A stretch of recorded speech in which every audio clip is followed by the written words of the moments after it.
In the beginning, before the world existed as we know it, there was nothing. No sky, no land, no stars, just darkness stretching endlessly, empty and still. But even in that vast silence there was something, a deep, mysterious force full of life and power. It was God. God, full of love and creativity, decided to bring something into being. And so he spoke, "Let there be light." And suddenly the darkness was split by a brilliant, radiant light. It shone like a blazing sunrise, filling the universe with warmth and brilliance. The light was so beautiful, so pure that it made the darkness vanish. God looked at the light and saw that it was good, and he named it day. The darkness he called night. And just like that, the first day was born. But God was not finished. He wanted to create something more, a place where life could flourish, a place where beauty would blossom.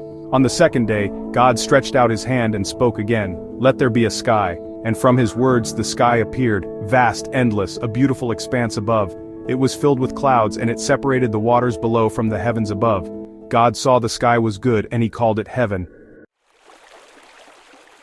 Then on the third day, God looked at the earth and said, "Let the waters gather together in one place, and let dry land appear." With a mighty word, the waters swirled and parted, and the dry land rose up, creating valleys, mountains, and plains. The oceans and seas filled the spaces between, and God saw that it was good. Then he spoke again, "Let the land produce plants, trees, and every kind of green thing that grows." And immediately the earth was covered with lush grasses, vibrant flowers, towering trees, and fruits bursting with color. God smiled, pleased with his creation. But he didn't stop there. On the fourth day God said, "Let there be lights in the sky to separate the day from the night, and let them mark seasons, days, and years."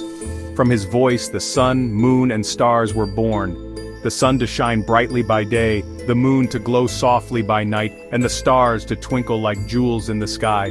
They painted the heavens, guiding the world in its rhythm of time, and God saw that it was good. The fifth day arrived, and God spoke once more. "Let the waters teem with life, and let birds fly across the sky." From the oceans, great creatures, whales, dolphins, fish of every shape and size, swam to life. And from the sky, birds of all kinds, from tiny sparrows to mighty eagles soared above.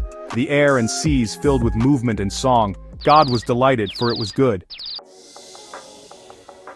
On the sixth day, God's creativity reached its peak. He said, "Let the land produce living creatures, animals of every kind." And on the earth, animals of all shapes and sizes appeared, lions and elephants, rabbits and deer, wolves and bears. The land was alive with their sounds, their movements, and their beauty. But God had one final creation in mind.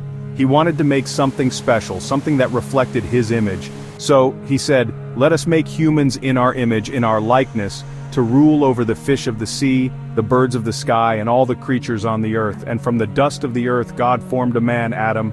He breathed life into his lungs, and Adam opened his eyes to the beauty of the world around him. God saw that it was good, but he also saw that Adam was lonely. So, God created a woman, Eve, to be his companion. Together they were to care for the garden, rule over the earth, and live in harmony with all of creation. The seventh day came, and God looked upon all he had made, the light, the sky, the land, the seas, the plants, the animals, and humans, and saw that it was very good. So he rested, not because he was tired, but because his work was complete, and the world was perfect. And that is how the world began, a world filled with light, life, and beauty, all created by a loving God. And every day, it was declared good. In the beginning, there was nothing, but now, there was everything. The earth, the skies, the oceans, the animals, the plants, and the humans, each created with purpose and love. And all of it was a reflection of the Creator's infinite beauty, wisdom, and power. Thanks for watching. Don't forget to subscribe and hit the notification button for more. Until next time, stay blessed.